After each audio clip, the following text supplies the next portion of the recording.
What's up everybody? My name is Elliott and this is my 2003 Maserati Coupe GT.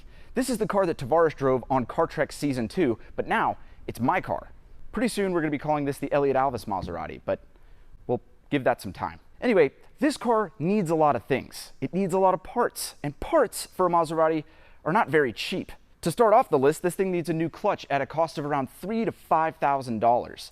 It needs an entirely new interior at a cost of who knows how much, and it needs new suspension all the way around. And that's just what it needs right now. I can't even imagine the other costs that are going to pop up as my ownership continues with this thing. That being said, I am not an endless source of money, and that's what this car needs. So I'm going to have to sell off one of my good running driving cars to help fund this Maserati restoration project. So I figured now is as good a time as any to introduce you guys to the other cars that I have, and maybe we can figure out together which one I should sell off to help fund this bottomless pit of Maserati need. Let's go take a look at some of the cars. First up, this is my 2016 Dodge Challenger Hellcat. It's big, it's bold, it's burly. It's absolutely awesome. It's the last great muscle car. It's got 707 horsepower, and this one has a 6-speed manual transmission. I have absolutely loved every second that I've spent with this car because I've been excited about them since they first came out. This particular car is also the first brand new car that I've ever bought. I bought it in 2017 as an unsold 2016 model because they were having a hard time selling this one because it was red and a 6-speed. I guess everybody wants these in black and automatic, but that's okay because it allowed me to get a really good deal on my dream car. Looking at it from a selling standpoint, this is easily my most valuable car, and its sale would go quite a long ways to filling the bottomless void of need that Car Trek Maserati is over there. But it's also a pretty risky move to sell a perfectly good running, driving Hellcat with a warranty, I might add, to dump the money into a 20-year-old Italian car with 120,000 miles. So is this my best choice? I'm not so sure. Let's take a look at some of the other cars and see where we're at.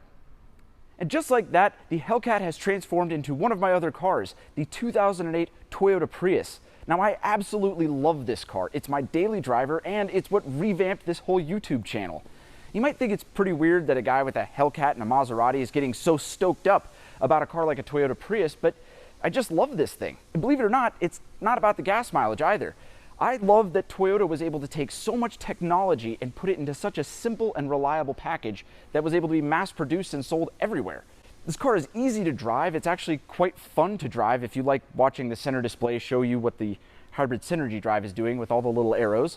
I'm actually coming up on my 1-year anniversary with this car, and to celebrate, I've got a little present for it ready to be installed in my office. A little something that says thank you for 1 year of trouble-free ownership.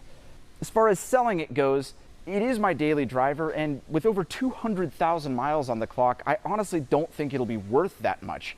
Selling this car would at most be able to afford me 2 lug nuts on the Maserati, and I'm just not sure if that's worth it. So I do think that takes this car out of the running, but I've still got more cars.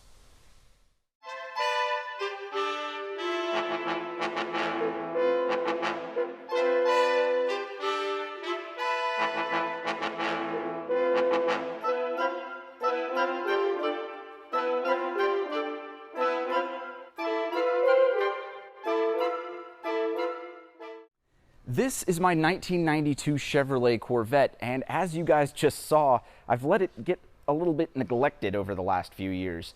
I accidentally let the battery die because I haven't been paying much attention to it lately, but maybe that's a lesson. Maybe I need to get this thing out more. But anyway, back to the car. This is a 92 Chevrolet Corvette, which means it's the facelifted version of the C4 that had the all-new for 92 LT1 motor. This particular car also has a 6-speed manual, which is an almost impossible to find combination these days.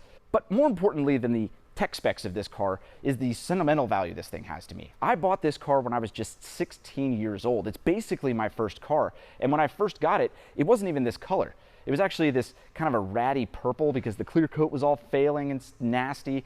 But I had it repainted this modern millennium yellow and got the cool Grand Sport wheels on it. I basically made this my 16, 17-year-old dream car, and I still have it to this day. Now, as far as selling it goes, these things are worth anywhere from $10,000 to $12,000 on today's market, and while that would go quite a distance into helping the Maserati get back on the road, the emotional and sentimental value that this car has to me really outweighs any monetary value that it might have. So I think I'm gonna be hanging on to this one for the time being. So now that's about it. You guys have pretty much seen all of the cars that I have, but what? Wait, there is another car. Let's check that one out.